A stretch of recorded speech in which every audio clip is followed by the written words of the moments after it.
जबलपुर के विक्टोरिया जिला अस्पताल में एक शिविर का आयोजन किया गया। शिविर में मुख्य रूप से डेंगू, चिकनगुनिया, मलेरिया जैसे संक्रमण रोगों की जांच की गई। बता दें कि इन दिनों जबलपुर में डेंगू लगातार अपने पैर पसार रहा है और यह शहर की सबसे बड़ी समस्या बनकर सामने आ खड़ा हुआ है। डेंगू के रोकथाम की शासन की तैयारी लगभग अपर्याप्त ही साबित हो रही है। नतीजा ये है कि इससे अब तक कई मौतें भी हो चुकी हैं। चलिए देखते हैं जबलपुर से लकी गर्ग की रिपोर्ट। यहाँ पर एक वर्कशॉप स्वास्थ्य विभाग की ओर से आयोजित की गई थी।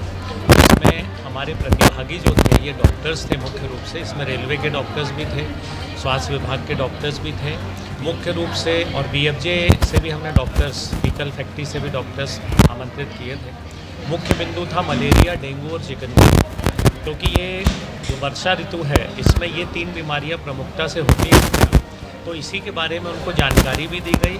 मुख्य बात ये थी कि लोगों में जागरूकता कैसे पैदा करें, इलाज क्या होगा उसका, कैसे सर्वे किया जाए, क्योंकि अब निश्चित रूप से बीमारी घटेगी तेज़ी के साथ, क्योंकि वर्षा ऋतु समाप्ति पर है, लेकिन केसेस बढ़े हैं निश्चित रूप से। आपको मालूम है वर्षा बहुत ज़्यादा हुई है इस बार, इसलिए पिछले सालों की तुलना में हो सकता है मरीज़ ज़्यादा इसलिए आए हैं, और विभाग पूरी तरह से सजग है। नगर निगम के साथ मिलकर हम लोग कार्य कर रहे हैं। हमारी टीम वार्ड में जाकर सर्वे कर रही है, लार्वा डिटेक्ट कर रही है, पेनल्टी भी लगा रहे हैं, लोगों को जागरूक भी कर रहे हैं, फॉगिंग में भी मदद कर रहे हैं। तो इस तरह से बचाव के सभी कार्य हम लोग कर रहे हैं।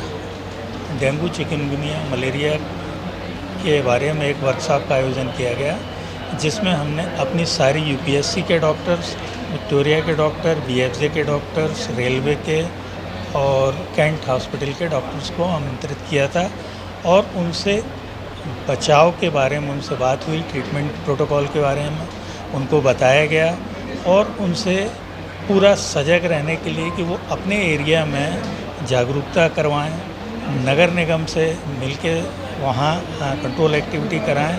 इन सब के बारे में डॉक्टरों से चर्चा की गई और डॉक्टरों के खुद के ओपिनियन लिए गए। एक ओपन डिस्कशन रखा गया कि जिसकी यदि कोई क्वेरी हैं इन बीमारियों के बारे में तो वो आपस में चर्चा करें, जिसके सकारात्मक परिणाम आए, और ऐसी वर्कशॉप हम लोग आगे की करते रहेंगे।